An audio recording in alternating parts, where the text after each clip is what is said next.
Thank you. Thank you very much. Thank you.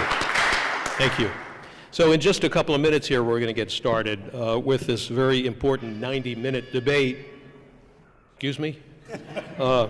Among the three candidates running to become the next president of PORAC, the Peace Officers Research Association of California, arguably the single most important law enforcement agency, organization that is, in California, perhaps in the United States. But first, I want to introduce the current president of PORAC, and that's Michael Durant. Michael, you want to stand up for us? Michael's been the leader of PORAC since 2013 and has played an integral part in the passage of numerous new laws that have helped improve public safety. Now, let's meet our candidates to succeed Mr. Durant, and I'm going to ask you to applaud for the candidate. I'm going to ask you a couple of things. First of all, I'm going to ask you, if you're in the audience, to turn your cell phones onto silent so we don't have phones ringing when these guys are trying to talk. And secondly, I'm going to ask you that as far as applause, I know you want to applaud for your candidate, so if we could have the applause now when they're being introduced, and then when the thing is over, during the course of the debate, we want to try to get in as much information as we can, and we would really appreciate it. So let's introduce the candidates in alphabetical order. Brian Marvel, a police officer for the city of San Diego for 18 years and the president of the San Diego Peace Officers Association for 9 years. Brent Meyer, a member of the Sacramento PD for nearly 25 years and the vice president of PORAC since 2013. And Jackie Parks, a sworn California peace officer for 31 years, the last 21 of them in Fresno, where he was the Fresno POA president for 12 of those years. Now we've got some ground rules. We'll get through this as quick as we can. The debate will be divided into 6 time segments of about 15 minutes each on major topics that I selected, and I'll open each segment with a question, and then each candidate will have 2 minutes to respond. PORAC Executive Board Committee member Marshall McLean will be our debate timekeeper and will signal you when time is running short and then when it has run out. And he will signal me when each segment is over, I hope. Now, in addition to that, each candidate will give their answer to my question, 2-minute answer to start each segment. And if one of the candidates directly challenges or criticizes one of his opponents, the recipient of that criticism will be given 30 seconds to respond.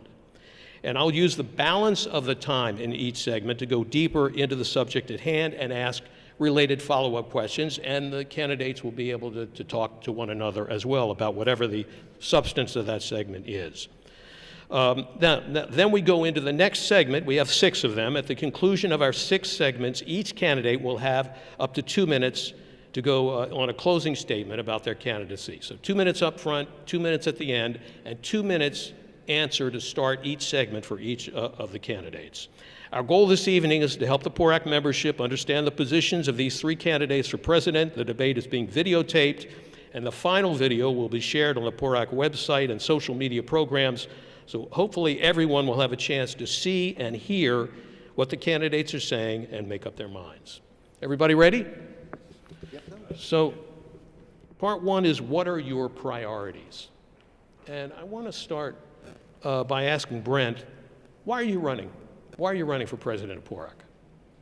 I'm running for president of PORAC because I am very honored, and I have the great privilege of being a peace officer, a police officer in Sacramento, and a police officer in the state of California. It's one of the most noble professions that you can have. It's certainly a calling for anybody that comes into this job, and I think now, more than ever, to be the spokesperson for that profession, to be the person that the public, the community, politicians, everyone looks to, including your peers, is so important to be the person that carries the torch and speaks for them. I'm running because I believe that my experience has prepared me over the past 4 years to be the next president of PORAC. I believe that I've spent a great deal of time as the understudy, if you will, as the vice president, not only watching and learning from the previous presidents of PORAC, as well as having the experience of sitting on the board of directors of PORAC, but also just by trial and error and experience and listening to all the members and hearing from all over the state, Northern California, Southern California, just how important it is to have somebody that's going to stand up for law enforcement, somebody who's going to convey our message and be an aggressive advocate and a warrior, if you will, on behalf of them. We need to not just fight the war in law enforcement, we need to fight every battle that comes up in the war on law enforcement. And I'm here to do that. I think I'm the best prepared to do that, and I'm looking forward to carrying the torch forward as the PORAC president. Jackie, why are you running? Well, I came out and announced at last conference that I was going to be running for PORAC president. And I view all the law enforcement officers, the membership of PORAC, as my family. And I treated my members at the Fresno Police Officers Association as my family. And I believe that we should pull out all stops to help our family on these issues that are going to come forward. We're going to deal with pension reform. We had pension reform come our way in Fresno. Fresno has the #1 pension system in the state of California. We're in the top 3 to 5 pension systems in our nation. I have that experience dealing with my mayor, who signed on with Carl DeMaio and Chuck Reed in earlier attacks on our pension reform.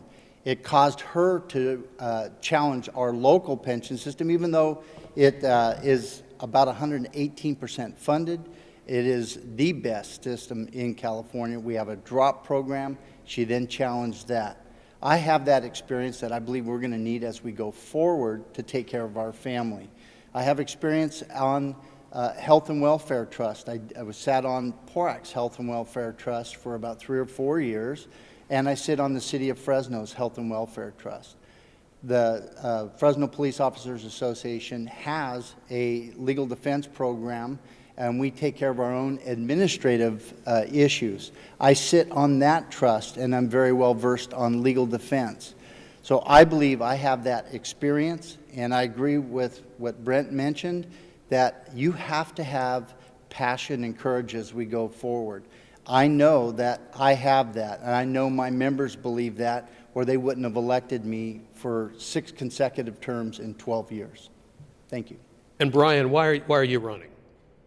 I'm running because I believe I can make a meaningful contribution to law enforcement here in the state and nationally. Like Brent and Jackie stated, we're going to need a passionate president who's willing to stand up for law enforcement, especially during these times. I've been the president of the POA for over 9 years, and I've dealt with a lot of issues regarding pension reform. I've been in the forefront of pension reform. Outside of San Jose, San Diego had the worst pension reform measure to pass in the state. I was in the trenches fighting that battle to make sure my members were protected. And it takes a team, because there's no one individual in this room or on this stage that's going to be able to fight that battle. It's going to require teamwork and building those collaborative teams, which I did in San Diego to fight our battles there. I also want to be able to increase the communication and be on the forefront of fighting the battle on the national dialogue on law enforcement. The narrative is being written by other people, not by us. And it's extremely important that we start writing the narrative of law enforcement. Our officers go out every day doing great work, but we don't see that on TV. And nobody in this room who's a law enforcement officer became a police officer to be publicized about the great work that you're doing. But the reality is it happens day in and day out. And that's the message we need to start crafting and sending out to the public, to let them know that law enforcement is here for them. We're here for the communities that we serve. And it's going to require somebody who's done it locally, which I have, which is easily transferable to Sacramento, which could resonate throughout the state. I want to take my experiences and knowledge that I have out of San Diego, bring it to Sacramento, and help other associations do the same thing that I did in San Diego. That's the main reason I'm running for PORAC president. Jackie, if you're elected, what are the first things that you're going to do when you take office? Like your first day, what's the top 3 priorities for you right out of the gate? Yeah, first of all, we know we have a pension reform initiative that is going to come forward, and we've got to be prepared to face this initiative. We need to have the messaging. We need to be able to convey that messaging to our executive committee, our board of directors, and our local association leadership, so that we're all saying the same message, we're educating the community and the public. The second issue is we're going to be dealing with initiatives and legislation that is negative toward law enforcement, and we're facing some serious challenges with AB 953, which was a bill. It's created the RIPA Act, the RIPA Board, and we're going to be dealing with collecting statistics. It's going to be tying up our officers. There's some privacy issues that we're very concerned about through PORAC on these issues. And I think the initiatives that may come forward, I know we have a local assembly member that was trying to deal with Prop 47 and Prop 57, and he's trying to legislate his way through initiatives that were passed by our citizens. We have to be supportive of our local leaders, our elected leaders that are trying to support us either through legislation or initiatives.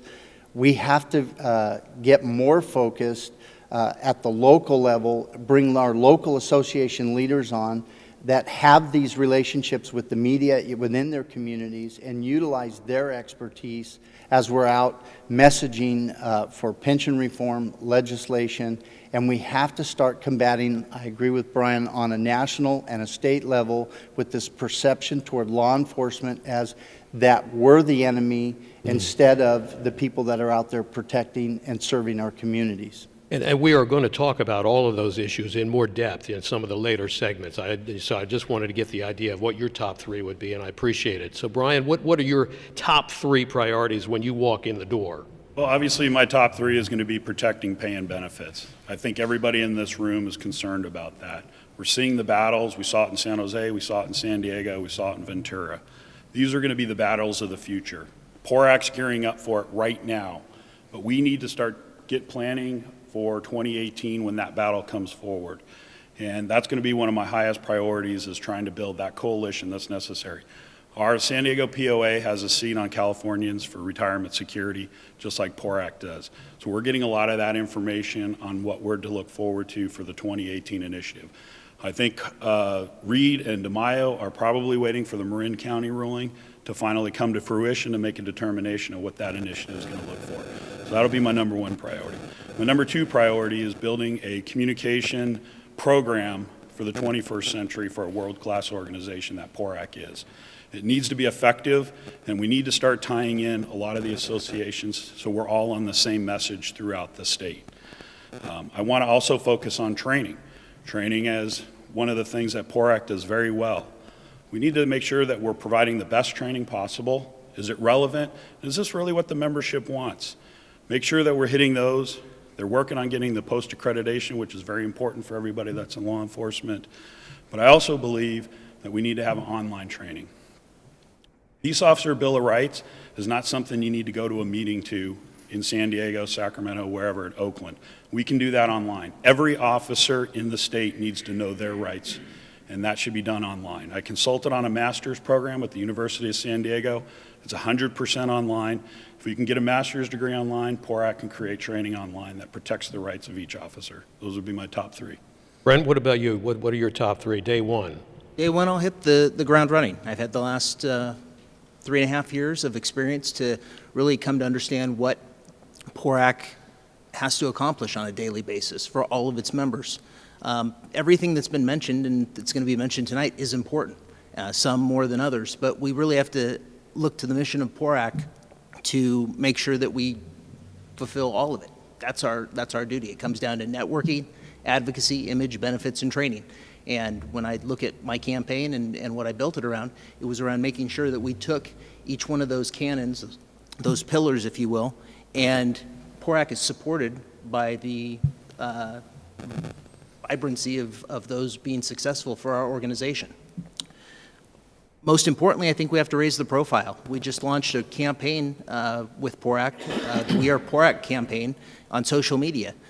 We have a lot of members, probably 85% of the members, who don't know that they're PORAC members. And for me, I think it's vitally important that we not only remind them that they're members and why it's important to be a member of PORAC and all the things that we're out there doing on their behalf because of their membership, but their families also need to understand why it's important, because we're talking about things that affect their family, the benefits, the pension, everything.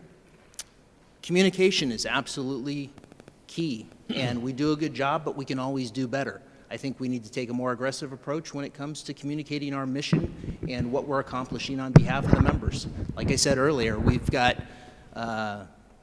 all these battles in the war on law enforcement, and we can't let one of them go by unaddressed. We have to be aggressive, and we have to continue to hit back and let the public know, as well as our members know, that we're paying attention and we're not going to let anything go unaddressed. We've only got time for one more quick question now in this segment, and then we'll move on.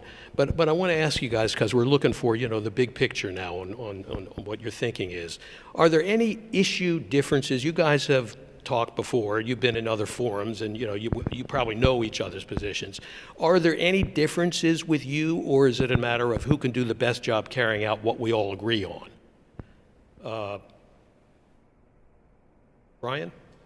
Yeah, I think the biggest difference between the candidates is the fact that I've been in the trenches on the pension reform. If you and your members are concerned about your pay and benefits and having retirement security, I've been in the trenches. I'm a veteran of that battle. Outside of San Jose, there's no other city in the state of California that's had the battle that we had in San Diego. And I think that knowledge and experience that I gained in that battle in beating Carl DeMaio twice for mayor, once for Congress. Could you imagine if he was in the federal government? It'd be 10 times worse. But we beat him, and that requires building coalitions and building teams. And this is about teamwork. We're law enforcement. We're law enforcement officers. Everything we do in our job is about building a team. And that's what I want to do. I want to go to Sacramento as PORAC president and build a team that's not only going to move PORAC forward to the next generation of officers, but it's also going to protect the benefits and the retirement security that we currently have. This is vitally important. The knowledge and experience that I have will translate very well in Sacramento. Brian, I'm sorry, I forgot to say, and it's on my bad. We only have 3 minutes, so I was going to give everybody a minute to do this last one. My apologies. I should have said that up front. Yeah. So Brent, are there differences between you and the other candidates on issues, or is it just who can get this done more efficiently? I think there are subtle differences, but I think our hearts are all in the right place. We all care about this organization. We care about cops. We care about going out there and doing the best for this organization that we can do. The priorities that are out there are all important. Again, PORAC, to Brian's point, we have a team, and the team's been working on pension reform. The board of directors and the executive committee of PORAC have been actively engaged in pension reform. We, from the floor of conference 2 years ago, assessed the membership to create a fund to be prepared to address the pension issues in the future. We watched out on the local law enforcement or the local association issues in Ventura and San Jose so that when the pension fight came to them locally, we didn't shy away from addressing that issue and helping them fight their fights, and we were successful. So I think in terms of a team, we have a great team, and we just need to continue to work collectively with them to get the job done. Jackie, I'm not trying to start any contention here, but by the same token, people, I think, have a right to know, are there some real important differences on these issues, in your opinion? Well, I agree with Brent that all three of us, our heart's in the right place. But I believe there are some differences, and I agree, Brian has been in the trenches down in San Diego and fighting that pension reform with Carl DeMaio down there. But we had our version of Carl with Ashley Swearingen as a mayor. And I've been in those trenches myself.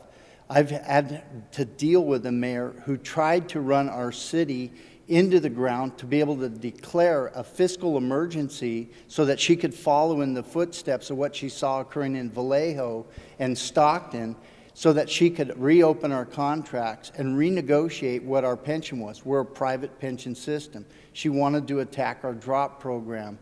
And as Brian mentioned, we beat her back. We beat her on her own issues. We beat her with facts, with the truth. And when we got done beating her, she went and we couldn't find her anywhere.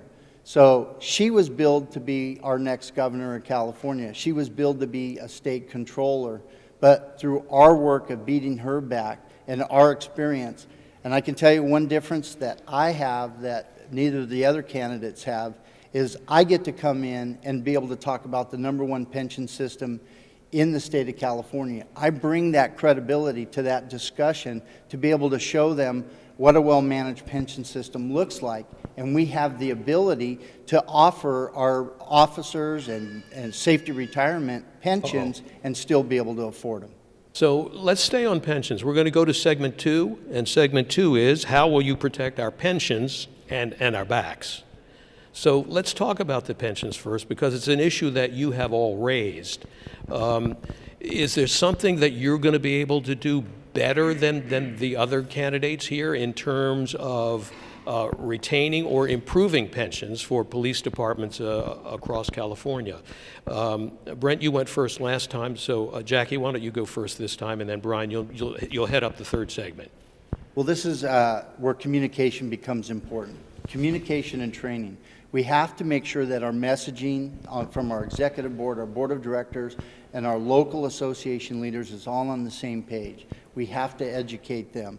They have to understand how the pensions work, and they need to have the talking points as they go forward.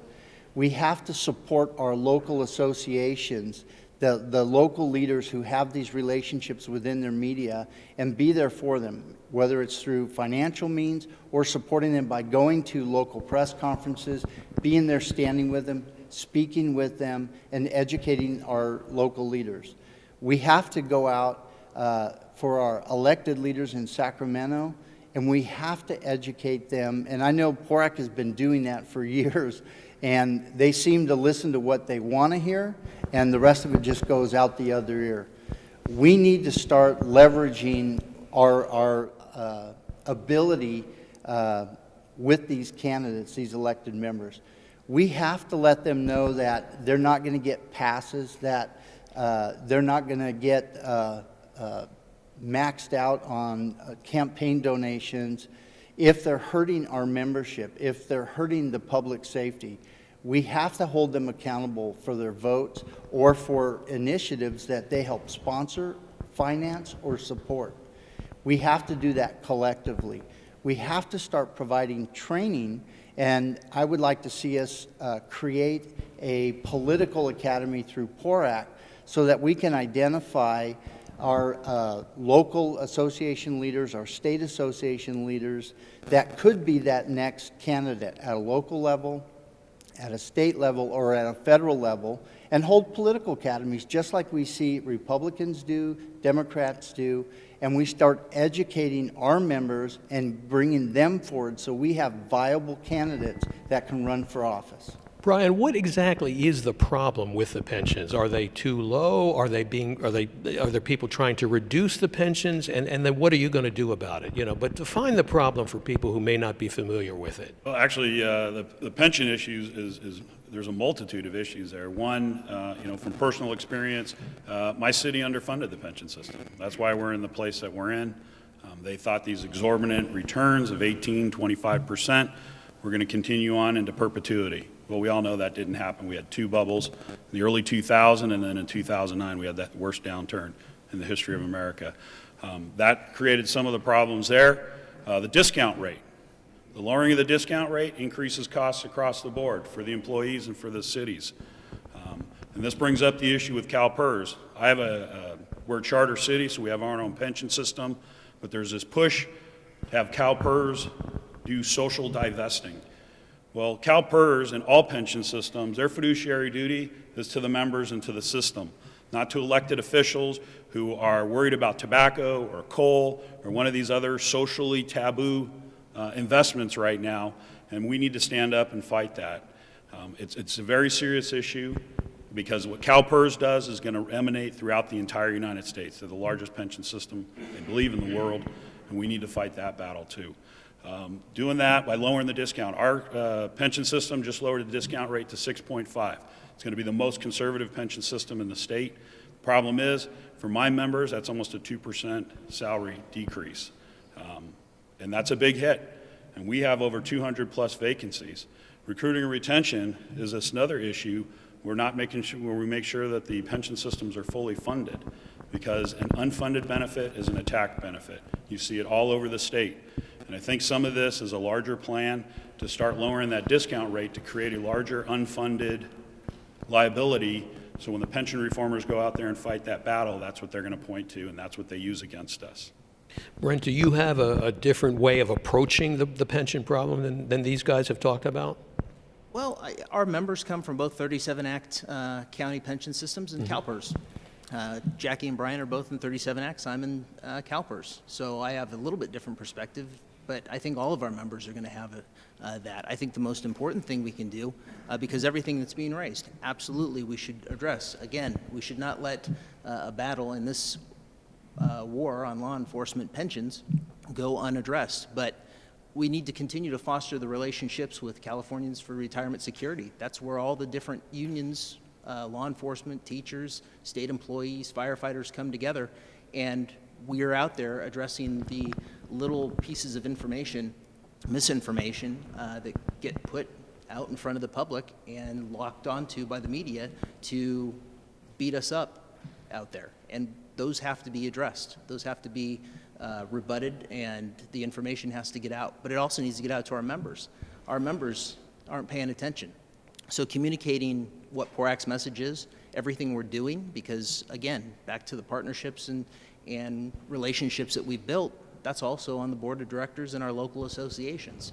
We need to mobilize and be able to mobilize our local associations so that when something comes out locally in Ventura, in San Jose, where we need to address an issue or get the message out, that we can show up with the full force of the largest statewide law enforcement organization in the entire country and stand there and competently rebut some of these arguments. Because I think a lot of times they look at the high pension collectors, and then they turn around and they try and apply that to the beat cop or the firefighter who's out there who isn't making $100,000 in retirement. They're making 60, but they get painted with the broad brush of you're making over $100,000 in retirement. So I think we have to continue to communicate that to our membership and get them educated on what they need to be doing and how to fight it. So Jackie, if PORAC is a statewide organization with chapters all over it, let's say there's a problem in Stockton with pensions. Does PORAC go to the Stockton council meeting or whatever and make the case for the officers there? Or does PORAC mainly operate in the state legislature on that level? Well, it can be both. But before I answer that question, I wanted to just make one correction. Yeah. There are 3 pension systems in the state of California. There are private pension systems, which are charter city systems, 37 Act county systems, which are typically your sheriff departments and counties, and then there's CalPERS. And I come from a charter city, a private pension system. So getting back to your question, there's different avenues. One, as I mentioned earlier, I think we have to be there to support local cities, whether it's Stockton or Vallejo or Fresno or San Diego, Sacramento, Torrance, Fontana, San Bernardino, whoever it is. We need to be able to help them, possibly financially, because there are costs associated with measures and campaigns. And we've done that. As a association president with the city of Fresno, I did that. We gave money to Ventura. We gave money to San Diego, San Jose. To help fund to help fund their battles. Wow. We also supported candidates for San Jose because they were trying to make changes within, and they needed that support. I think Brian might have done that as well, helping support their candidates, whether it's financially or just with a letter of support.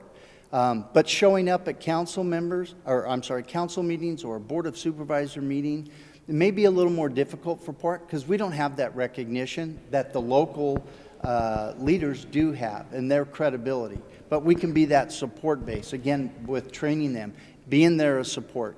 Allow them to take the stage so that it's their face that the local communities are used to seeing and they're familiar with. Take that lead, but be there in the background, either standing behind them or being able to add information to statements that they're saying or statistical information. But we need to be that support base. We need to have that structured communication that I think everybody is talking about up here. and improve upon that, because this is going to be a very difficult and a very expensive, challenging time for us to deal with pension reform. Brian, is PORAC already doing a good job on this? I mean, is it a matter of continuing what's already being done or starting new initiatives? No, absolutely. I think PORAC's doing a good job, and I think with the three candidates that are up here, we're going to raise the bar even higher. It is going to take a concerted effort, not only in Sacramento, educating the elected officials, but it's also going to take a concerted effort on a grassroots level. And that's where I think PORAC has its strength, to be able to reach down to all of the chapters that we have, to all of the associations that we have, to get them on the ground to fight this battle. We cannot fight this battle strictly in Sacramento, but we can definitely educate the folks in Sacramento. And I think most of the legislatures up there are probably in support of pension systems, at least on one side of the aisle. But the reality is, we need to start educating everybody else that doesn't have one. Retirement security is vital, not only for us and the rest of the folks in California, but the United States. The retirement security issue is going to be a national crisis. Defined contributions have not lived up to what they were meant to be.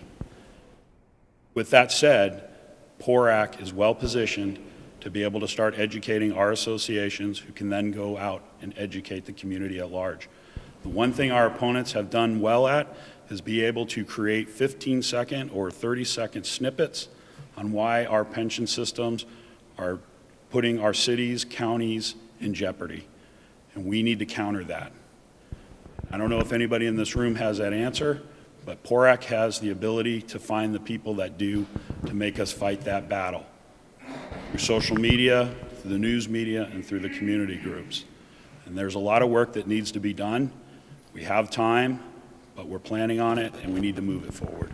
Brenna, if you want, I want to give you the last say on this, but I also want to ask you guys about POBAR, the Peace Officers' Bill of Rights, and the right to representation for officers, because that's another big concern.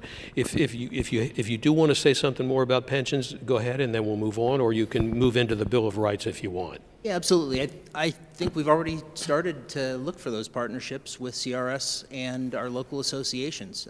We go on a monthly or bi-monthly basis to CRS, and we exchange information. We have a consultant there who puts together our messaging, and it's just a matter of us amplifying that and getting it out to our local associations. Certainly, PORAC has the ability, and I think our members expect that if they call on us for their local pension fight, or if they, really for any issue, to show up at city councils or county supervisor chambers to advocate and stand behind them, that's the crux of what PORAC is all about. It's that networking, it's that advocacy, it's standing with them and helping them out. We're only as good, and we're only as strong as our smallest association. I get the feeling that this is either the top issue or certainly one of the top issues for most of the members of PORAC. Do you guys agree? I mean, is it Most important issue facing PORAC, I believe. Okay. What about the Bill of Rights, the Peace Officers' Bill of Rights? There seems to be concern about attempts to maybe water that down or change some of it. And Brent, I want to ask you first, as we kind of got started here, tell me what you're doing on that and what you would plan to do, and you know what you've done already in the past on this. PORAC has the best attorneys, hands down, through the PORAC the PORAC Legal Defense Fund. Our attorneys are top notch. They work for the members tirelessly, and I think they've been on the front lines when it's come to addressing POBR. Our work there is not going to be done anytime soon. I think with RIPA and AB 953, that board is looking at attacking the ability to get into our personnel files. They are attacking, or they want to attack, the ability to bring out all the dirty little information that they think that they can put on the front page of a newspaper, and basically use public opinion to get someone fired, even though it violates that officer's due process rights, and a lot of times is based on not good information or incomplete information. So I think we have to continue to be on the forefront of that fight and aggressively, through our LDF panel attorneys, beat back any attempts to change POBR. So guys, again, we're going to have to dial it down a little bit. We'll talk about it more later if we have an opportunity to do that. Brian, what's your view on the Bill of Rights? I think our Bill of Rights are under attack. It's very subtle right now, but we're seeing it across the state. You saw it in LA County with the LA County Sheriff.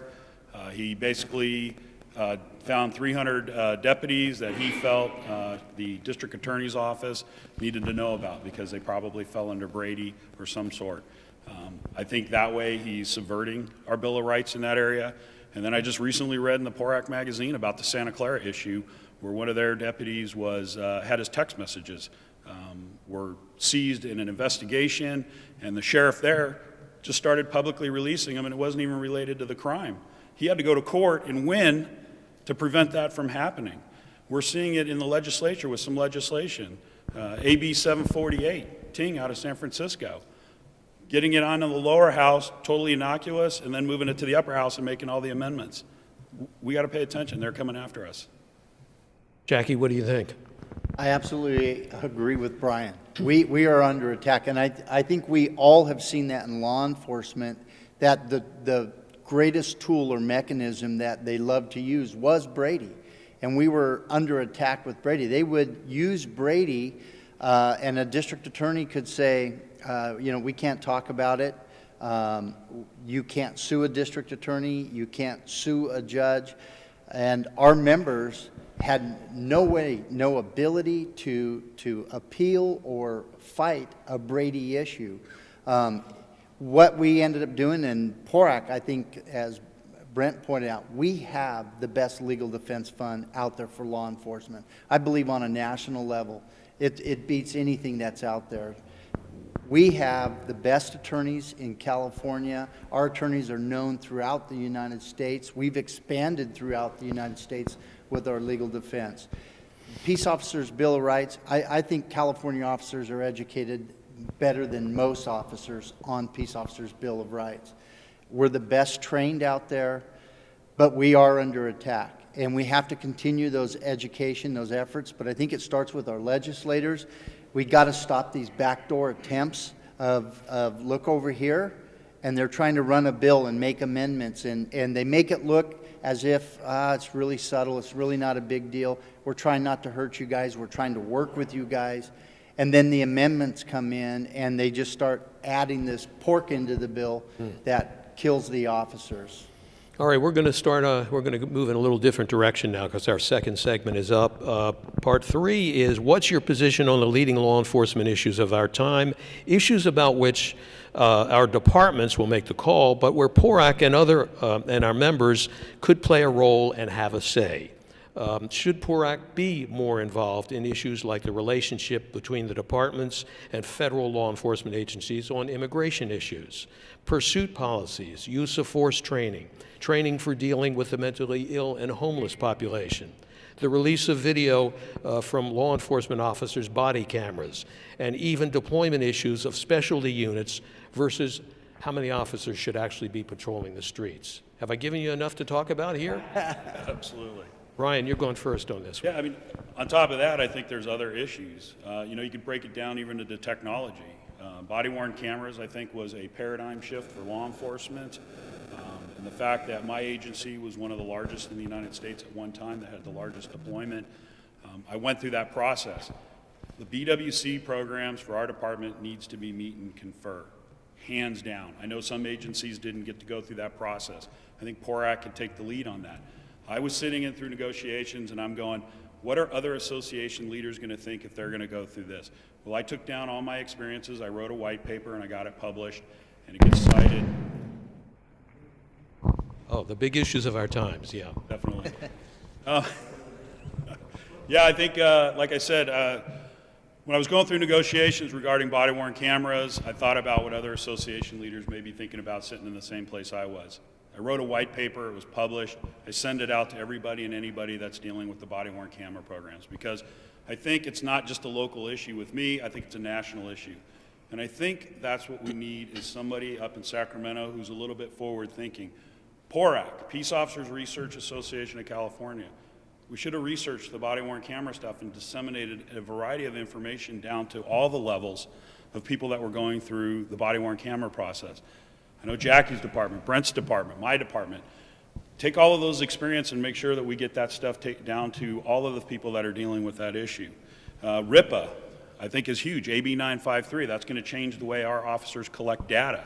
That data is going to be sent to Sacramento.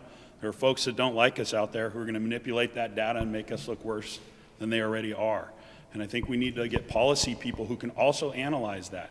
I don't know anybody on my board who has the ability to analyze that type of data. We need to be hiring policy people to analyze that and give us our talking points on how we can move forward to show that we are doing our jobs correctly and we're doing it well.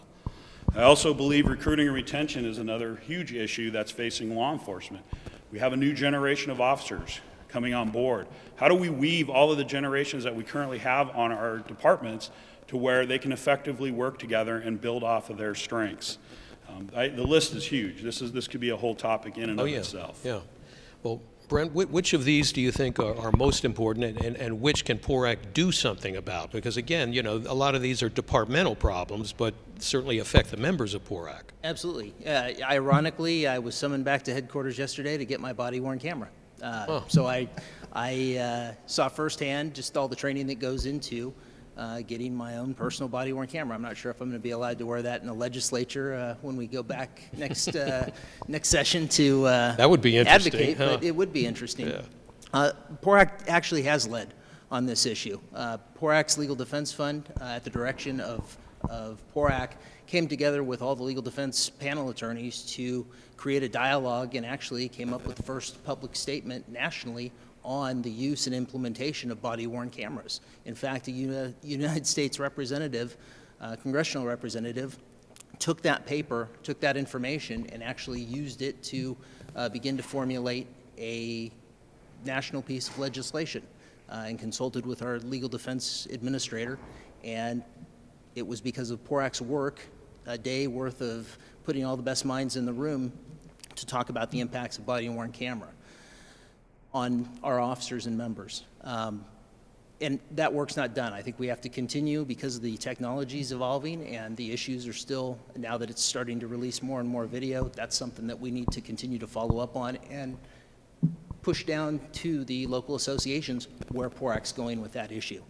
The other important issue is recruiting and retention. I think this issue is twofold in the sense that we need to grab the best and the brightest and have them find their calling to come and help us out in law enforcement. We are seeing exponentially low numbers of people that are actually interested in joining the law enforcement profession, and that's concerning because who's going to hold that line? Who's going to keep our community safe?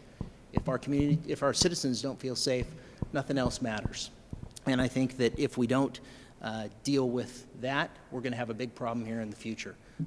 On the backside of that is association leadership. We all know somebody who brought us into the association business and got us excited about advocating and representing our fellow employee member.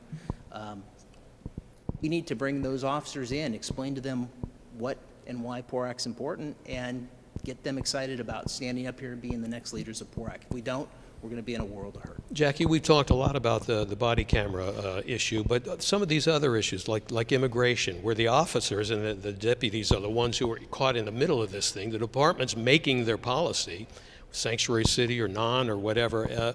You know, is that something PORAC is involved or should be involved in some of these others as well? I don't know specifically on the immigration. You know, our officers want to enforce the law, whatever that law is. I think the fine line is there's federal law, there's state law, there are local ordinances, and our officers just want to know what law are we supposed to enforce and do that job. And I think we can assist with that. But I got to be honest, immigration's an extremely important issue with many legislators, citizens and non-citizens in our state.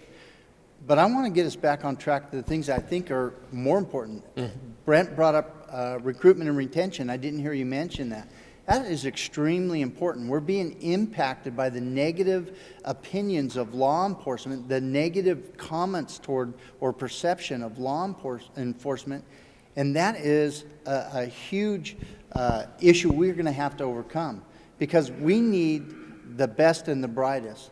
We're going to be issuing handguns and trusting people to, if they need to take someone's life under a certain set of circumstances. Cities don't want to hire people that are going to cause them liability. Our citizens deserve to have the best trained, qualified officers, and we're not going to get that if we continue to struggle with our recruitment and our retention. I want to go back to the body-worn cameras. You know, our chief came back from an organization, and this wasn't mentioned, and this is an obstacle we're all facing, and that's the Police Executive Research Forum, PERF. They come out, it's a group of retired, mostly chiefs or some sheriffs or administrators from law enforcement agencies, and they sell their souls out there to for profit, and they try to administer law enforcement agencies through the International Chief of Police Organization.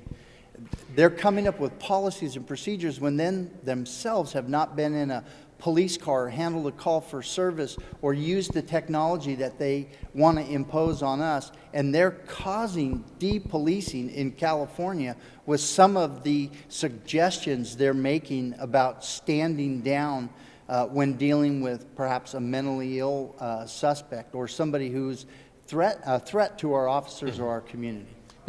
Because those suggestions are then passed, what, to the legislature, who's making some of the laws? They're passed on to the chiefs of police, Yeah. who are then trying to come back and create them as policy and actually dictate when an officer may have to holster their weapon or not pull their weapon and have to retreat versus use the necessary force to effect an arrest. And Brian, you're next on this Well, I was one. wondering if I get 30 seconds to respond to what he's saying. Sure, yeah. I agree. Jackie brings up a very valid point about PERF. We need to pay attention to them. They came out with the PERF 30 guidelines. I wrote a rebuttal to that. I thought that was a very detrimental 30 guidelines to our rank and file officers. I wrote a rebuttal to that, and it was recently published in a book regarding police associations in response to that.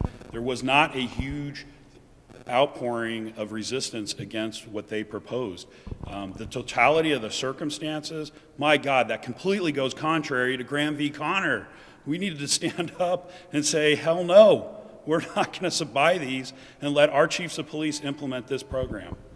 Well, what about situations like use of force, pursuit policies, the question of whether a department should have all the officers and deputies on the streets, or whether they should be in specialty units?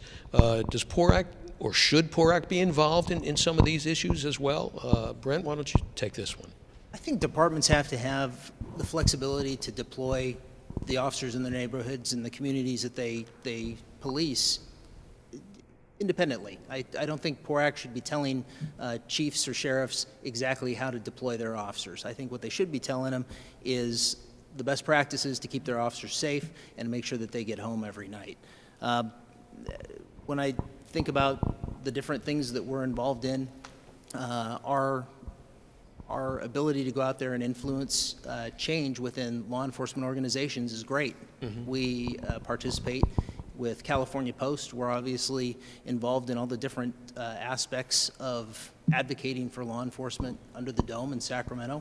But I think the most important thing we need to do, and I realize this now having sat through 2 of the RIPA board meetings, is we need to help educate not only the public, but the media and the general, the lawmakers out there about what our obligation or what our authority is as law enforcement officers and what their obligation is as citizens when they encounter law enforcement officers. I think there's just this huge disconnect, and I'm not trying to blame it on the education system, but it just seems to me like things that you should have learned in 10th grade in U.S. history are falling through the cracks, and our members are out there following the law because they go through the training in the academy to react and respond to different situations lawfully, and then they act that way, and then they get put on the television, 30-second snippet, and then they're criticized for doing their job.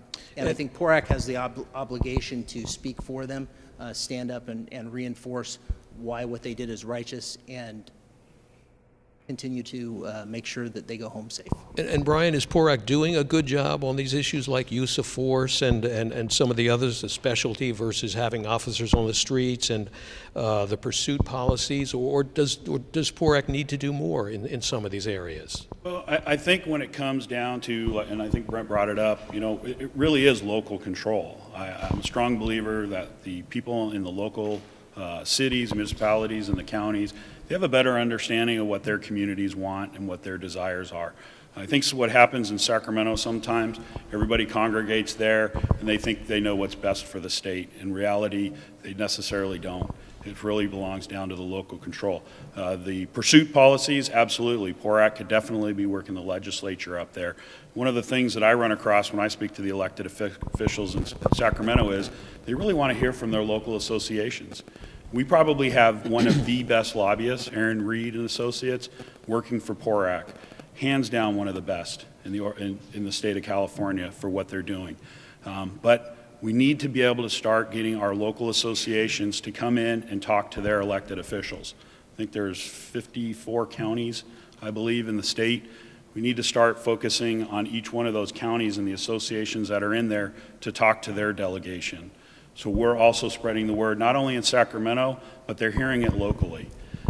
There's a lot of policies that we can work with, and outside of the legislature, obviously post is a big one. This last budget, all I hear from elected officials is we need more training, more training, more training. Well, they cut $8 million out of the post budget for training. Well, how does that affect your department? But yet these same officials are going to be out there going, oh, these police officers need more training. But on the other hand, they're voting to take away $8 million of that training. We need to start calling them out on that. But I think PORAC does an extremely good job. Like I said, Aaron Reed does a phenomenal job in Sacramento. But we need to start disseminating that down to the lower associations and creating a plan to where those associations can go in and talk to their local electeds, because they're the ones who are endorsing those folks down in the lower levels. And it's important that we do that. Jackie, what's your take on this one? I mean, is PORAC doing what needs to be done, or do you think they could be doing more in some of the areas we're talking about here? Well, first I'm going to disagree with Brian on Aaron Reed and Associates being one of the best. I think they're the best. I'm very partial to those guys. I've had the fortune of being on the executive board and with PORAC involved for a minimum of 8 years and probably longer, going to some of the board meetings. And I've watched these guys, and they are like our family. They genuinely really do care about our officers and what's happening to us. And they're great fighters for us up there in Sacramento. Brian's absolutely right. These unfunded mandates, they create a mandate in Sacramento and then don't fund it. We need to have this training. Yeah. Taking away our training budget out of the state budget is absolutely ridiculous. We have to send a message to our elected officials that it's not acceptable to use law enforcement as their political football to try to get their political gains on one side of the aisle or the other. We are the most important part of the budget for California's safety. Our training is paramount for our officers. It's for their safety, it's for our community's safety. It's so that liability isn't there for the cities. And I would say, I wanted to talk a little bit about, you asked about should we be getting involved with, how the department wants to deploy their resources. Yeah. And I don't think we really should at that level. I agree with Brian, it's a local issue, because you can't paint law enforcement with a broad brush. Things are a little bit different everywhere, and in rural areas versus in downtown Fresno, it's going to be different. So I think we have to give them that ability until it starts jeopardizing the safety of our members. If we believe there's changes that may jeopardize our members' safety, we have to be out there on the front end of that. And we should be engaged, like Brian said, of educating. I think we do a better job of fostering relationships with our administrations and finding ways to work together, because there are a lot of issues coming forward that we need to collaborate on and not be enemies of each other. Okay, we're going to move on to part 4, segment 4. What about the millennial officers, the next generation, and actually many of the younger officers now are already working. are very different in some respects from the older officers and commanders who may be nearing retirement, especially in how they communicate and socialize. Does PORAC need to be more aggressive in broadening its social media presence? What is your plan for engaging new, younger officers on social media? And how much of a priority is that for you? And Jackie, we'll start with you on this one. I think it has to be a high priority, and we have to develop training for our association leadership that specifically deals with issues, identify those issues we're having with the millennials, and come up with suggestions to deal with those issues.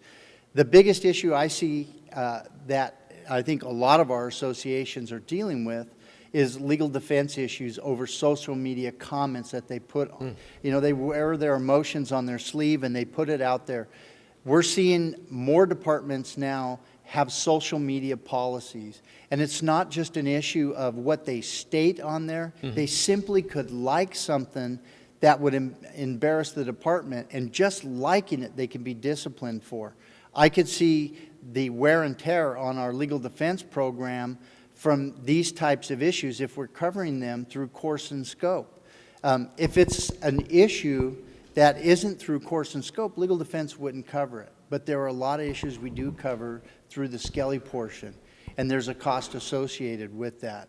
We need to educate, and I think PORAC is trying hard to educate. I know on a local level, local associations are trying to educate these younger officers to stay off of the social media, to protect themselves, and how quickly we're seeing it. You just got to read the PORAC magazine, and you will see how quick an officer can lose their job by making a comment that is offensive, that embarrasses the department, and more importantly, it embarrasses our organization, our associations. And they use this against us as we try to fight initiatives and legislation. They'll bring these matters up later and use them as examples. We need to remain professional, and we've got to emphasize that with our millennials.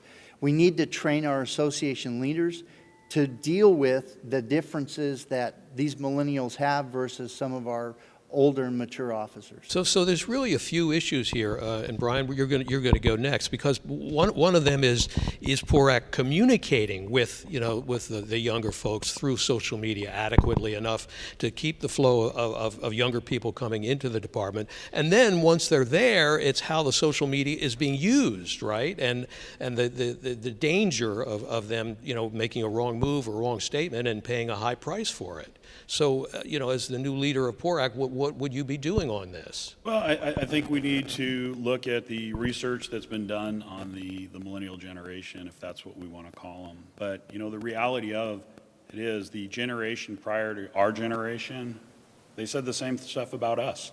And it's going to continue to perpetuate like that. But the reality is this new generation of officers they're very concerned on paying benefits. Matter of fact, there was a survey done by Pew that said over 93% of the millennials that are looking for a law enforcement career are mostly concerned with paying benefits. And the question is, that draws on recruiting and retention. How are departments going to adjust? Where can PORAC step up and help those agencies develop plans and policies to recruit those type of officers? The millennial generation also, they don't want to work 80 hours a week. They want to work maybe 40, 50 hours and spend more times with their family. So we really need to start looking at where are their strengths. How can we incorporate those into law enforcement? There's several generations of law enforcement currently working together on a department. You have the baby boomers, Gen X, Gen Y, the millennials. How do we weave that together to be able to create an effective police force that can serve the communities that we do with the demands that they have on us? And Jackie brought up some really salient points on the fact that these officers are very social media savvy, and PORAC needs to work on creating a greater footprint in the social media environment. But we also can't forget about the older officers, the seasoned officers, the veterans on our department, because they're not quite at that level. I'm not a total tech person. I like to read the newspaper. I like to read the magazine. And there are a lot of officers that still like to do that. So how does PORAC take the new tech folks and some of the old tech of the paper and combine that so we can effectively communicate with our members, but also helping the department out to be able to recruit and retain. And the national dialogue, like Jackie stated earlier, is of serious concern. Even recruiting departments are saying that it's affecting their ability to hire minority officers on police departments, which we so greatly need. So, Brent, what does PORAC need to do to be more in communication, more attractive to millennials? And then how is this problem of maybe the misuse of social media, if you could call it that, how do you deal with that problem as the president of PORAC? Well, and I hesitate to call it issues with the millennials because I think all of our members want to go and get more time off. They want to spend more time with their families. They want to make more. So I think we just have to look at our membership and the same issues that we have had with Gen X and Gen Y, the same challenges in communicating we're having with millennials. It's just a different time with different technology. If you go to my website, brentmeyer.org, I've tried to demonstrate what I would do as the next president of PORAC in terms of communicating with the membership. Well, tell us about it. Where I could get rid of the magazine and have all of our RAM members be very upset because, like Brian, I like to read the magazine just like they do. But our younger officers, the new people coming onto the police departments and sheriff's departments, get their information in a much different way off social media. On my webpage, I've just created a bunch of different videos communicating our messages or my message out to them about a variety of different topics. And I did that in a way to hopefully demonstrate that there is a way to easily, quickly, and effectively communicate a message, whether it's on legislation or a certain issue that's coming out or a ledge alert that's being pushed by PORAC to the officer out in the car at 2:30 in the morning. One of the first things that I heard from an old board member when I first came on as the vice president is think for the guy who's out in the car at 2:30 in the morning on graveyard working on the weekends. How are we going to communicate with him? How are we going to get our message out to him? They aren't going to pick up the magazine. They're going to look at social media. They're going to see what PORAC's doing, where we're going. And if they had I think a message or a video or some kind of communication that's in their time that they could easily access, they would get that information, and I think it would create better communication between PORAC as well as our millennial members. Go ahead, Jackie. Yeah, I'm absolutely opposed to eliminating the magazine, and I think there is definitely a need for technology in communicating, but I would caution the executive committee and the PORAC board from eliminating a magazine. Some of these types of things, like a magazine, is iconic. It is tradition, and tradition is important to law enforcement. It's a paramilitary organization. It's important to these guys. And we don't want to sever communication with a segment, no matter how small they are. And I see that as an issue for our organization as we come forward. I don't want to see us segregating our RAM members, our retired members. I don't want to see us segregating our SPAC members. I don't want to see us segregating older officers that are currently employed from younger officers. I think we need to find a way to utilize the technology, but continue with some of the same things that we have that are tradition and have that blend. We don't want to lose our members, and I don't want my members looking at the PORAC app at 2:30 in the morning if they're at work, because then I'm probably going to have an LDF issue. I want them working and protecting the citizens like they're supposed to be. And that young generation, we all know, they love that app. They love technology, and like I mentioned earlier, it's what gets them in trouble most often.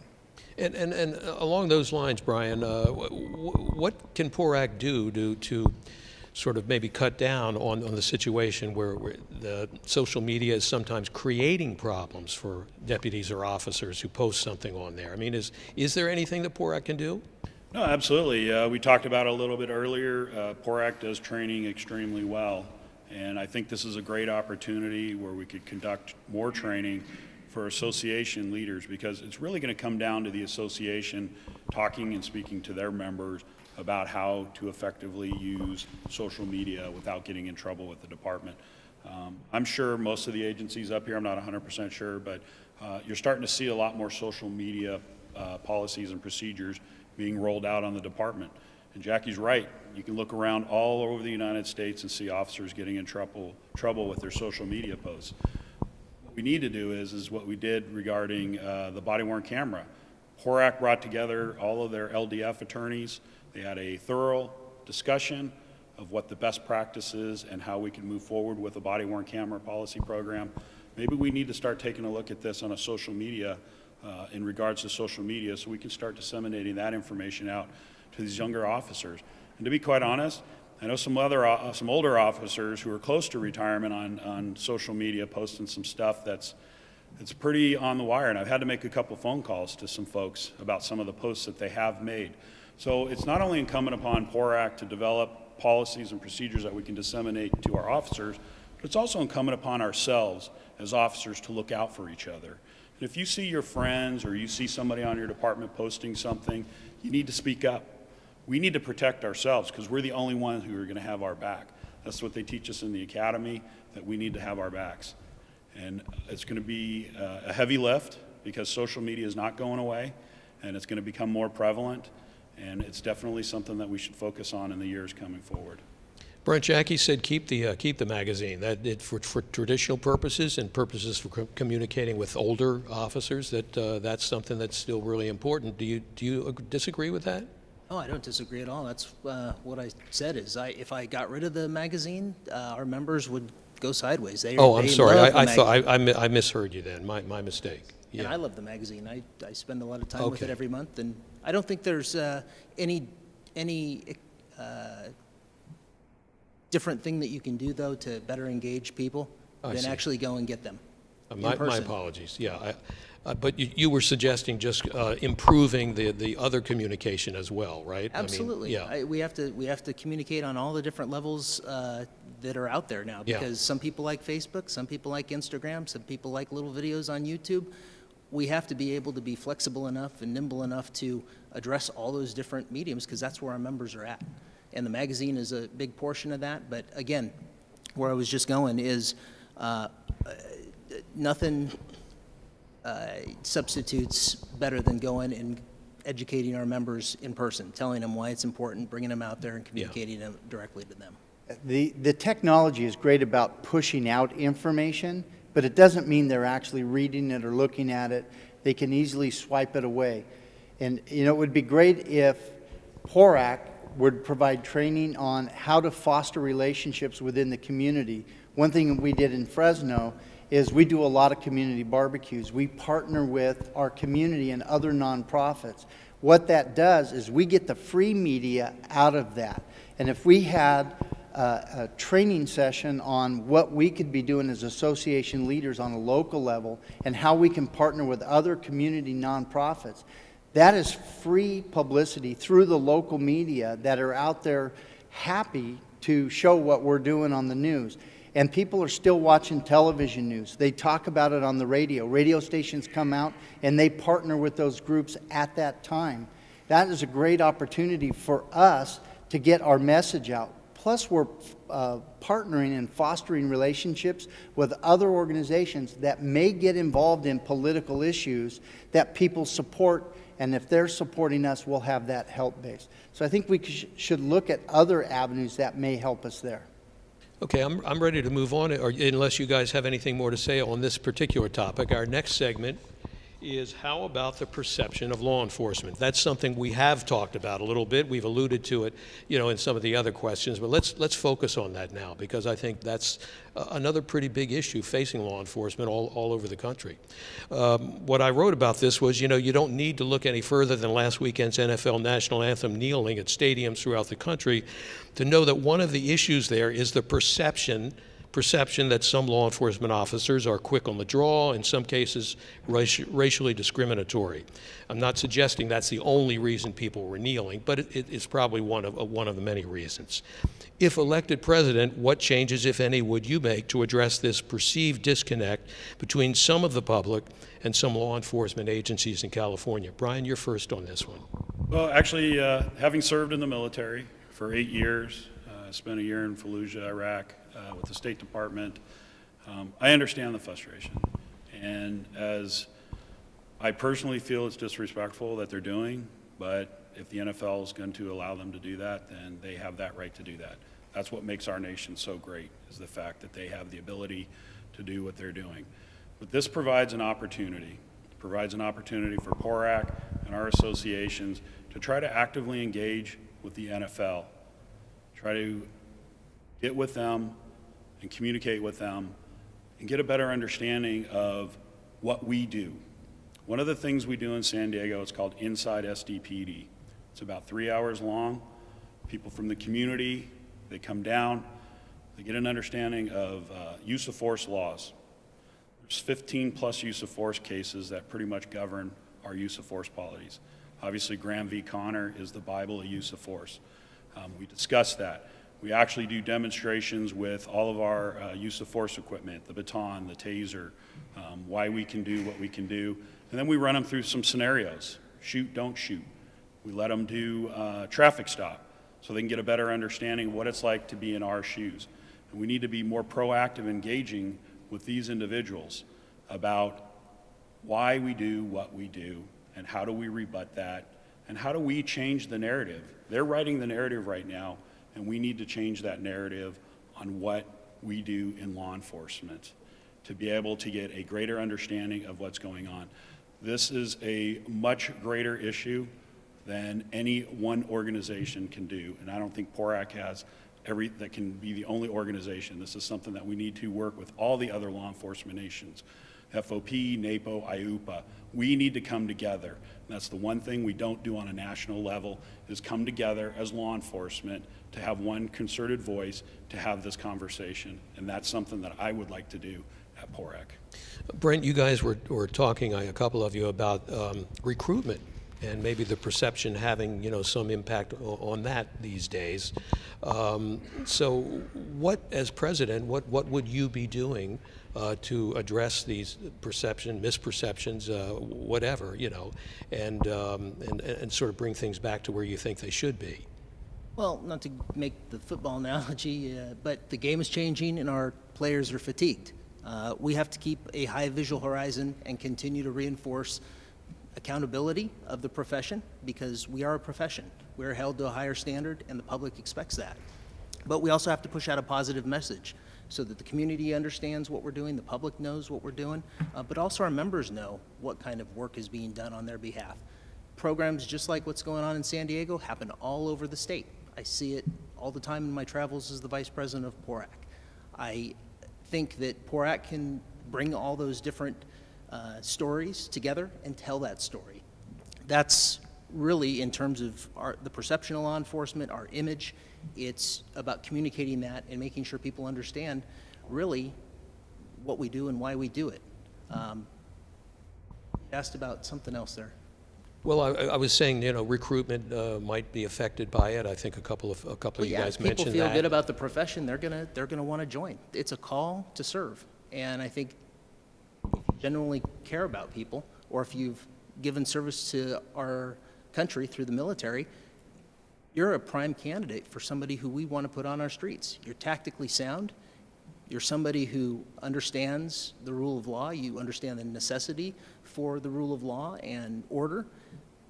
How we don't go out there and actually target better the military to bring them into our profession is a little perplexing to me. Jackie, do you have some kind of plan to, sort of respond or deal with these perceptions? Yeah, well, currently at the police department, I teach at our Citizens Police Academy, and I'm in charge of our Citizens on Patrol. So I deal with our volunteers who are willing to come out for no money and work for free serving our community.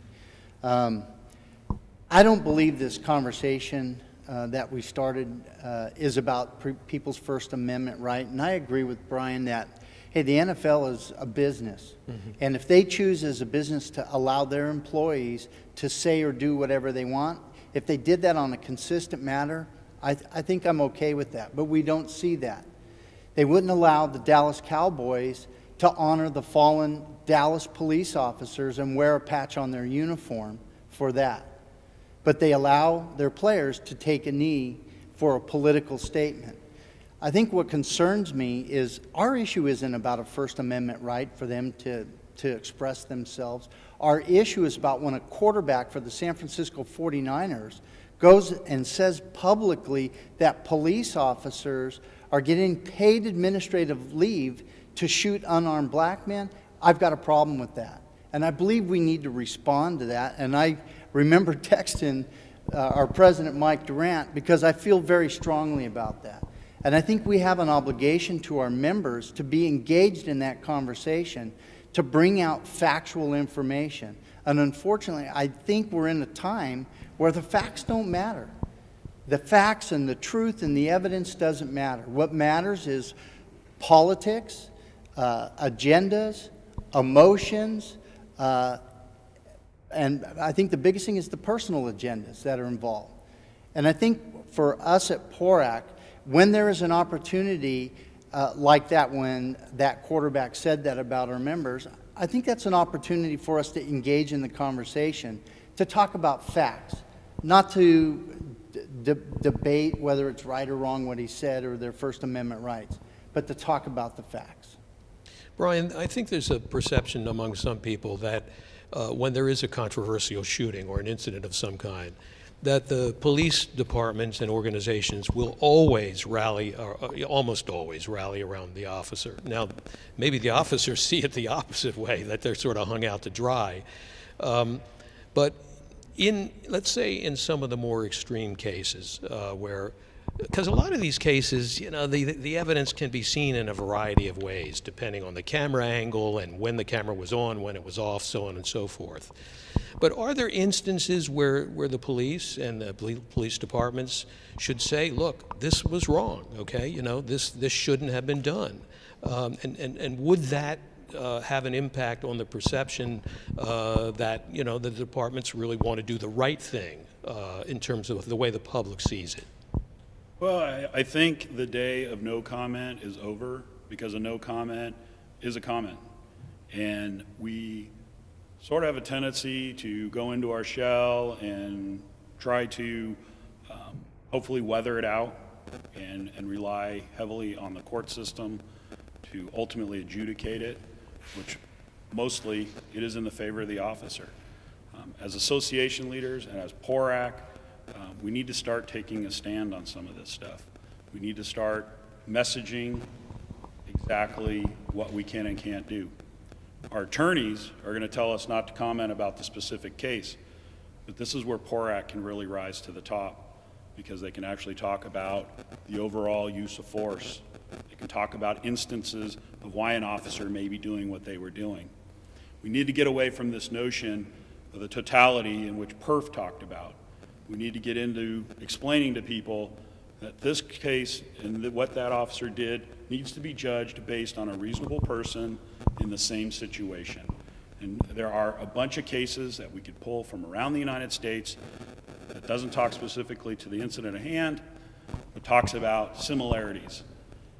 Educate the news media, which brings up another issue that I think we need to be more active engaging with the news. Marshall McLean out of the LA airport does a news media. It's a 2-day training. I think PORAC should take that and make it a model for the rest of the state. As association leaders, we need that training. That should be almost a requirement today. We have to engage our news folks, because if we don't, we're letting other people tell the story. And we're seeing how that's happening on the national level, even in the state of California. We need to be so much more proactive in this area, and we don't have to talk about the specific case, but we can definitely talk about similarities. So do you all agree that there's more that PORAC could be doing in this arena, or not necessarily? Yeah, in fact, PORAC is taking Marshall's class and grabbing onto it, I guess, is what Brian said, and we're going to present it next year. Yeah. So we're working towards that. I think it all comes back down to educating the public about what we do and why we do it.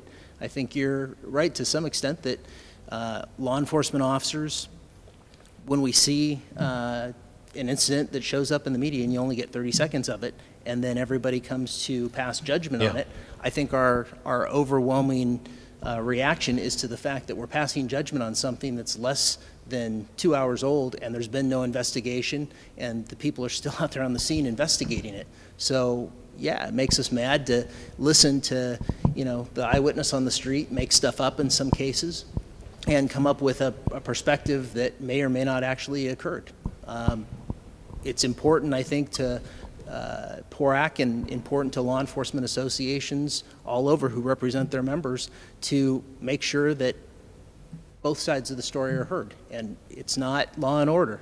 These investigations don't happen in an hour and then come out with a nice, easy outcome. A lot of times they're very complicated.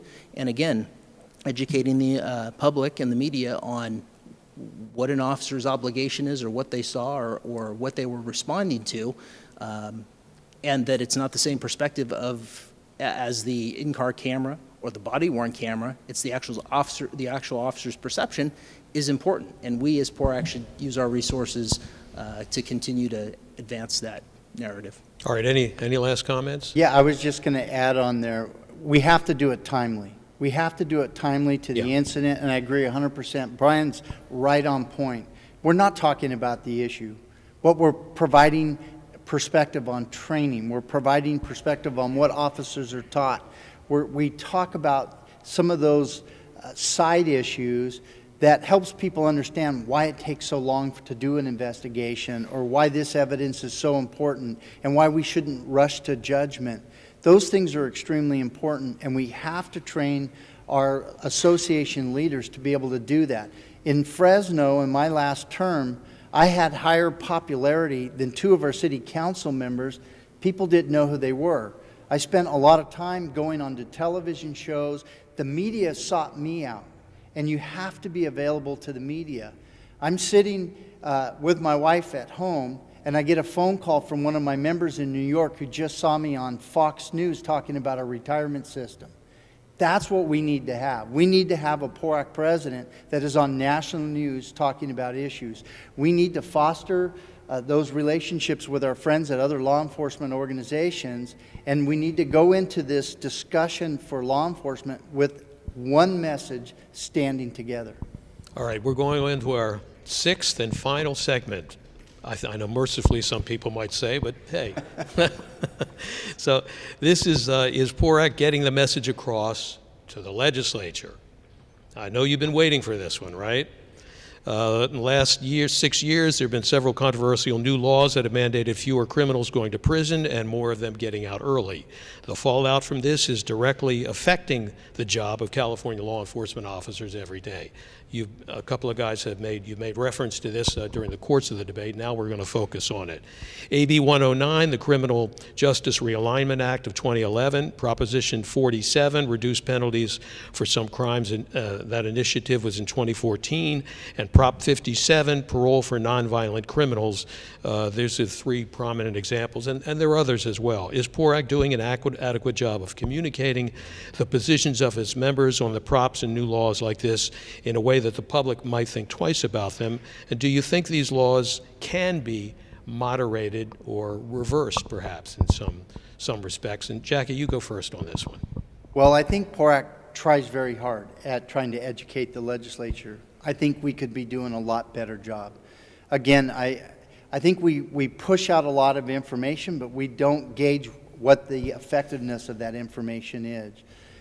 You can't be going and talking to the members and being at a membership meeting or a chapter meeting. And I got to say, I think Mike does a fantastic job of traveling around the state of California trying to get to the chapter meetings to engage with the membership.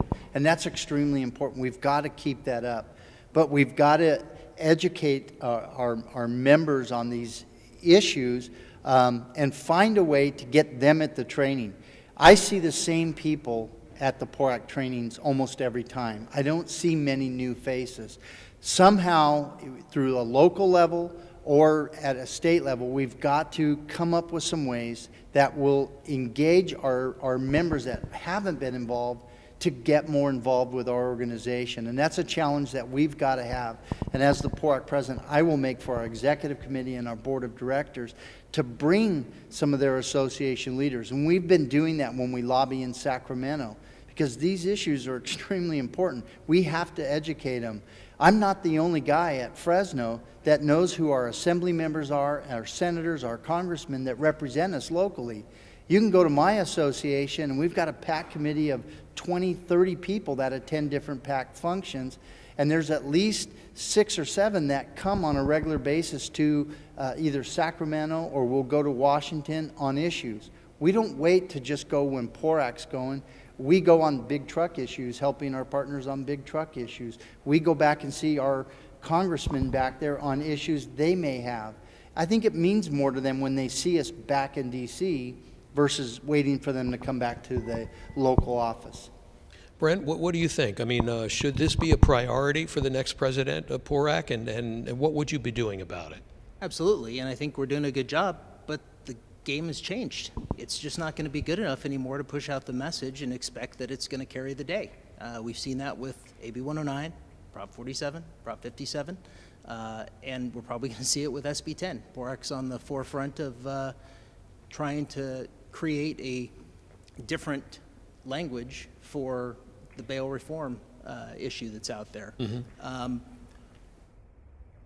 We have to have much higher visibility at the state capitol. I agree there. We have to have, and our lobbyists do a fantastic job. They are the best, and you would think that they were law enforcement officers for as well as they know our issues. But to be able to go into the state capitol and talk to Jim Cooper or Tom Lackey, both retired law enforcement officers who are assemblymen, and be able to take those relationships that we have as PORAC with them and create the same thing by showing up and communicating our message to the other legislators is important. They need to see us. They need to have relationships with us. We were talking before we started about how often now you can't even get past the D or the R in your name.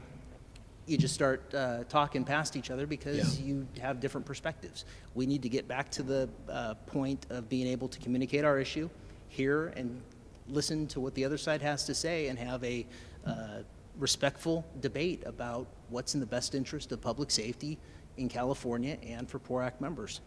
I think we can't say it enough, and I think all three of us agree. PORAC needs to have a higher profile when it comes to amplifying our message. We see people all the time on Fox News, MSNBC, and a lot of times it's from the Midwest or the South, and they do policing back there a little bit differently than I think we do here in California. We're much more progressive. We are much more engaged with the community, in my opinion, and I really think that if we can get out there and aggressively seek those opportunities to pitch our message and make our voice heard, that people will come to recognize that what's going on in California is leading the way in law enforcement. Brian, realistically, the propositions that I mentioned and the law, that's not going to be overturned, is it? I mean, what direction should the organization be going in terms of, maybe not allowing more laws like that to be passed, or should the time be spent trying to reverse some of these? Well, I think outside of Prop 47 and 57, that's going to take a statewide measure. My understanding there is works to make some modifications. But AB 109, that can clearly be changed in the legislature because that's an assembly bill. 2018 is going to be an executive office election throughout the state of California. PORAC is currently interviewing candidates right now. These are some of the questions that we need to ask our allies, people that want our endorsement, and people that we've endorsed in the past. We can't give them a carte blanche pass anymore and max out their PAC accounts. We need to start bringing them in. We need to start having conversations. They need to come to the full board meetings. And they need to start talking to their local association leaders to get a perspective and start answering some of those tough questions about some of the legislation. I think Reagan said it best back in the 80s, if we're 80% in agreement, the 20% doesn't make us enemies. And we need to start building coalitions. I just recently came back from Washington, D.C. and went with the Chamber of Commerce. We're actively engaged with our Chamber of Commerce in San Diego. I believe Jackie is in Fresno. We need to start building allies, and it requires building those relationships. I go to Sacramento once or twice a month during the legislative period to talk to the legislatures up there, and it does require building relationships. And having those relationships and having those candid conversations away from the Capitol, having a dinner with them, going to get coffee, and talking about some of the most important issues facing law enforcement, and how some of their legislation is making it extremely difficult for us and law enforcement to keep their communities safe. We're the in-between line between good and evil, and they're making our jobs more difficult. The other issue is the ACLU is dumping hundreds of thousands of dollars in lobbying in Sacramento, and we're losing that battle. And we need to be much more proactive in building that network of relationships outside of Washington, outside of Sacramento, but also within the business community. Because I can tell you, a safe community is a vibrant community, and businesses are going to want to come there. But, you know, it seems to me, and I want to ask you guys your opinion on this, that no matter how you cut it, the state legislature is dominated, for the most part, by liberal Democrats on both sides. And the governor certainly, you know, falls into the same category. So on a statewide level, are you really going to be able to change, you know, these things that have already been passed, or stop some of the ones that are now up for grabs? Jackie? It's not going to happen tomorrow, but I believe, as Brian said, I believe there is hope for some changes. Yeah, is it going to be a very difficult task? Absolutely. But it was a difficult task to get them passed. I think we got to focus on the political academy. We have to identify law enforcement leaders that are viable candidates. We can't keep chasing this legislation. Yeah, we've got some problems, and we're going to have to work with them. But we've got to get ahead of this game. We have got to start fostering and developing political candidates within the law enforcement community that can run for local office. One of the things I did as the president for the Fresno Police Officers Association, we joined the California League of Cities. I have fostered relationships with different candidates that are now in state offices and helped them on local issues or state issues, and they helped us on the pension fight when it initially happened. We have to start identifying our members who have that ability to seek that higher office. And once we get our members into place, then we can start attacking and affecting some of these changes, whether it's legislation or having people who are well known because of their political awareness within their community that can help push these initiatives, support these initiatives for law enforcement. But we have to, like Brian said, we have to hold these guys accountable right now. That's something we can do real time. We can't give passes. You have to work with both sides of the aisle. And I have friends on both sides of the aisle. But we got to focus on what is best for our members, the safety of our community, and the safety of our members. Brent, what do you think? Can it be turned around? Again, it's not going to happen overnight. Yeah. In the time I've been at PORAC, we go to their fundraisers, we meet with them in their offices, we see them and knock on their doors. In May, when we do our legislative day, when PORAC sponsors its legislative day with the board of directors and membership. But we have to continue to reinforce that on the local level. We've talked about that at a couple different points tonight. But bringing in and connecting a local face that's going to be back in the district and hold that member of the Senate or legislature or assembly accountable, and making sure that when they make a promise to us, when they're seeking higher office or when they're trying to go to a lateral office, that they can't get away with saying one thing and then 2 years later doing something else. And it's an eye-opener, because you will hear people say things to your face, and then they'll turn around and vote a totally different way. But that's politics. That's the way the game is played. PORAC's, I think, keeping up. But again, times have changed. The game has changed. Yeah. We can't just expect that message is going to continue to carry the day without some hard work on the back end. And I've been doing that in Sacramento for the last 3.5 years. Brian, you get the last word on this one. Thanks. I think everybody up here pretty much is in agreement on this. Mm-hmm. And one of the things I'd also like to highlight is we underutilize our retirees. I think the retirees have a large amount of time on their hands. We have to be able to get them to work for PORAC at the local level and at the state level. The program could be developed to incorporate those individuals into creating that environment. But also, like it was stated here, I think we need to start cultivating our own candidates. Just like baseball has a farm league, we need to start having a farm league of law enforcement officers who are running for everything: water board, dog catcher, school board, city council, mayor, whatever. Because once you start getting elected to those positions, the parties will start picking you to run for the next position. Our philosophy at my association is we support the person, not the party. Because we want candidates who are going to have the backbone to stand up and say, look, this is why these officers get to do what they get to do. It's extremely tough in this environment, as it was stated earlier. All we're seeing is a 15-second snippet of an incident, and all the national media has all these experts on why those officers did wrong. And there's never a counterpoint. Or they'll have these electeds going, oh, we need this or we need that. Well, those electeds probably have never been through what Jackie's proposing. And I think that's a wonderful idea, because you see it in other unions where they have a training that candidates have to go through before they can even get an endorsement consideration. And then maybe that's something we do at the state level at PORAC if you want to go to the assembly or one of the other ones, because then we have their time to educate them, one, on what our use of force issues are, what are our concerns regarding our pay and benefits, and then also how can we have an effective communication and build a relationship with them for the future. So we're down to the last couple minutes, and we're going to do closing statements in just a minute, but I had one quick thing, and we're going to make this fast, that I wanted to ask you. Last week, the LA Police Protective League sued the police chief in the city, demanding that the department warn people that knowingly filing false complaints against officers is a violation of state law. Is that something that your organization should be taking part in? Brian, why don't you go first on this? It's my understanding that there was actually a case law on this where cities or the state can't file charges against somebody who files a false complaint. Would I support something like that? Absolutely. But one of the things that I've noticed with body-worn cameras on our department, with the implementation of them, our internal affairs investigations have dropped like a rock.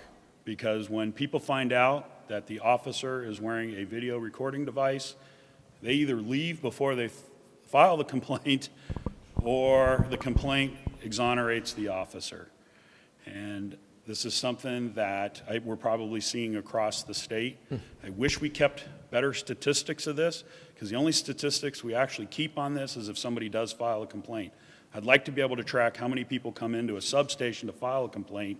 Once they're told about body-worn cameras, they're out the door.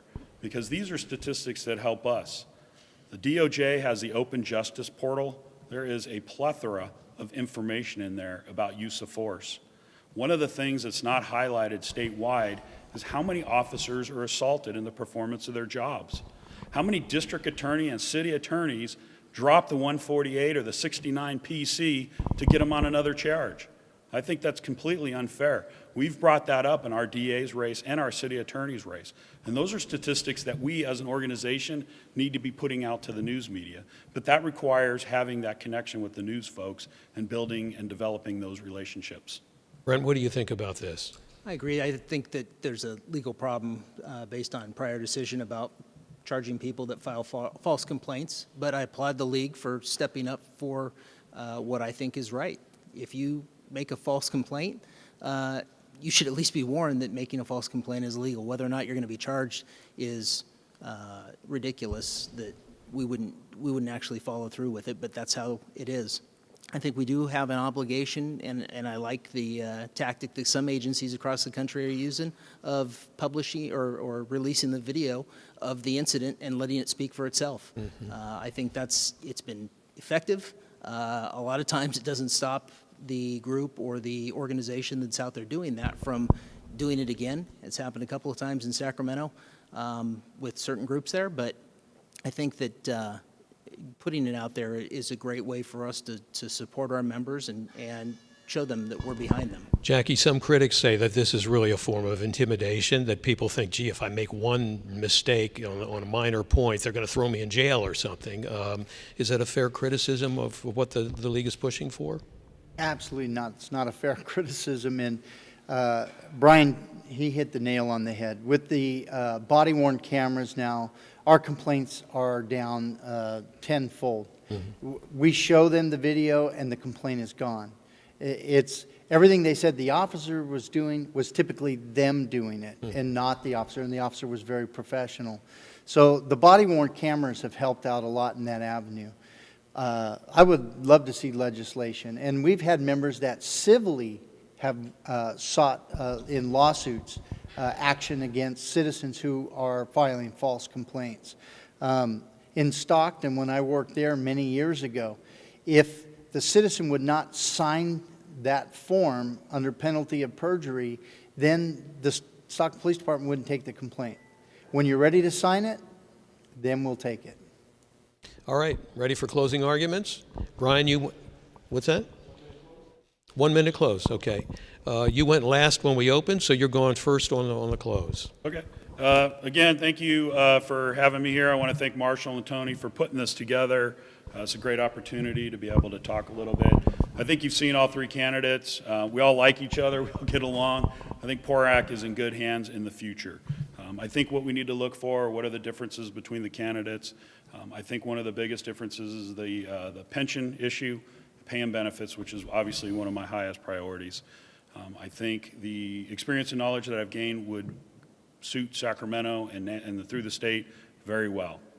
I believe being the PORAC president is so important that I'm actually moving my family to Sacramento to work out of the capital area so I can be there and travel around the state. I'm going to bring my family there.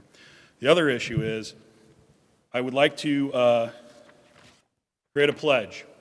I will not work overtime at my department if I'm the PORAC president. I've signed this pledge.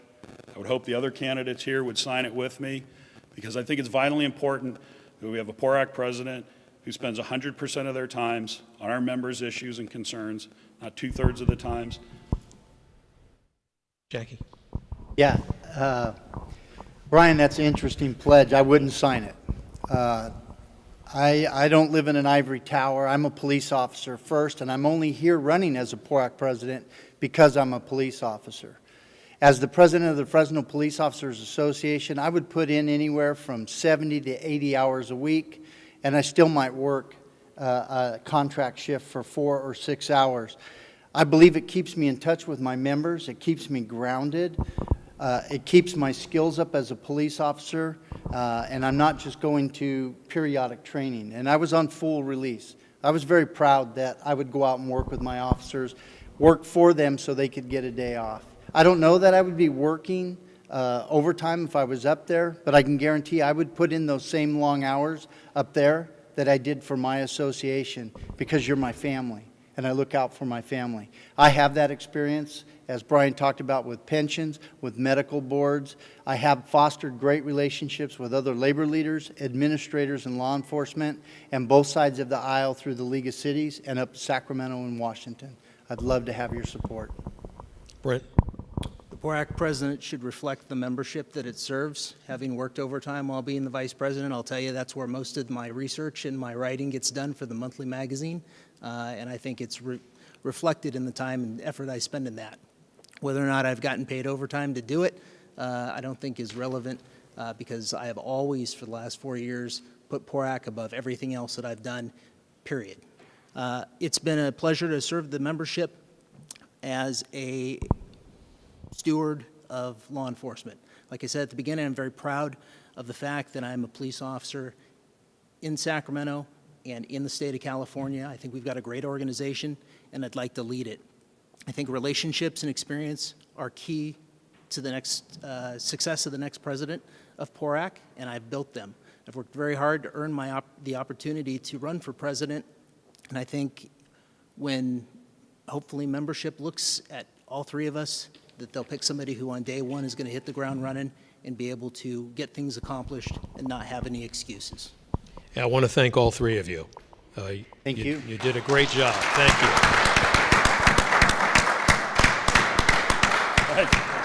A lot of information, a lot of information, a lot of good opinions, and I think hopefully it was good for everybody here. We greatly appreciate it. Thanks to PORAC for putting this together and allowing us to do this, and congratulations. Good luck to all of you.